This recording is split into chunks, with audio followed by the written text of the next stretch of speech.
Well, wrestling fans, we've come to the end of Wrestling at the Dojo episode 3. Oh, yes, and I gotta say, there were a lot of time limit draws, but 10 minutes, well, 10 minutes is not a lot of time, especially when you have strong wrestlers, but it was still a great show, and we could see some interesting rematches down the road. Yes, indeed, it was a good show now, except for that disgusting display that we saw earlier. That's right, Red Plague and Jason double-teaming on Denny DeTomp, attacking him before the match was able to start. It has been officially ruled a no contest. And Denny DeTomp, we have been told, has been taken to a local hospital. He's going to be checked over. And hopefully we can see him back in the ring soon. He's a good wrestler. He had a good win.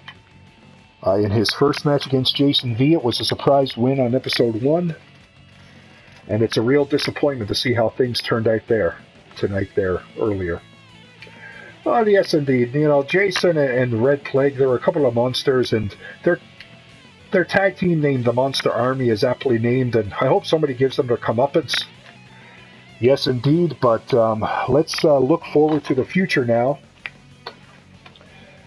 It has been set. We have our full card for our first arena event from the Ocala Armory Hall. And we are going to have 6 big matches, and let's do a preview. Yes, let's preview the 6 matches. First of all, we're going to have Rotten Ronnie. We saw him in the first match of the episode. Rotten Ronnie is going to take on Big Fella. That should be an interesting matchup. And then we are going to have Tio Abuelo versus Thad Lexington, a couple of debuts. And then we're going to have the Bruiser. He's making his debut against Super Ninja. And then we have our first tag team match. It's going to be the Monster Army.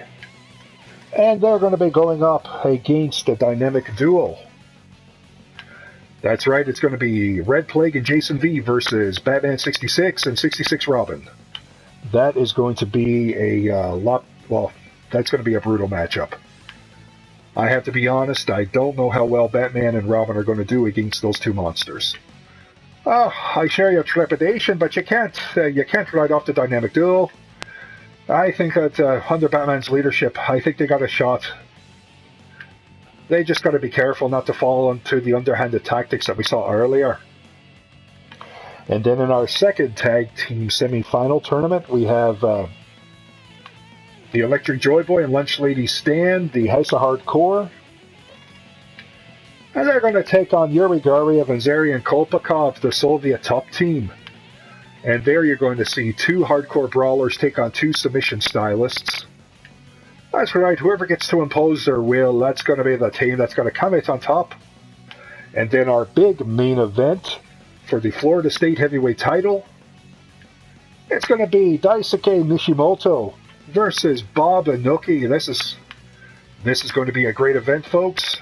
So join us next time, as Professional Wrestling for Florida will bring you Arena Event 1 from the Ocala Armory Hall. And in the meantime, we hope that you enjoyed Wrestling at the Dojo episode 3. That's right, and so for Professional Wrestling from Florida, I am Dean Gordon, along with Paddy O'Fernatcher, wishing you a good night. And we hope to see you in Ocala for the Arena Event.